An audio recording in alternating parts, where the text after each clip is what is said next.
After my eccentric aunt's passing, her lawyer handed me a collection of antique dolls that had been in our family for generations, along with a cryptic warning to always keep them locked away after sunset. I carefully arranged the dolls on my living room shelf, admiring their intricate details, the hand-painted faces, glass eyes that seemed to follow my movements, and clothing from another era.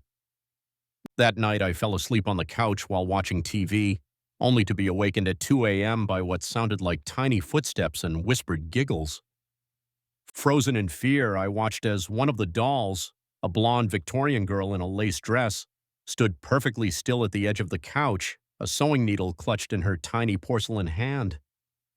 As my eyes adjusted to the darkness, I realized in horror that all the dolls had moved from their shelf and were now surrounding me, each clutching some kind of tiny, sharp implement.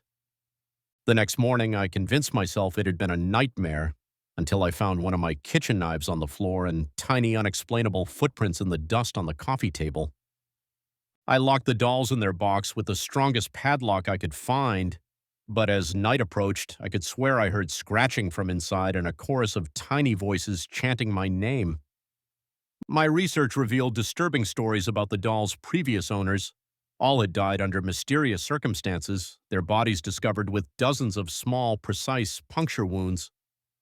Desperate for help, I brought the box to a local medium who recoiled the moment I placed it on her table, whispering that she could feel 7 trapped souls inside, bound to the dolls by a Victorian dollmaker's dark ritual. Following the medium's instructions, I took the dolls to the old cemetery to bury them in hallowed ground. But as I dug the hole, I heard the padlock snap open behind me and turned to see 7 small silhouettes emerging from the box. Esses Sages. They approached with their tiny weapons raised.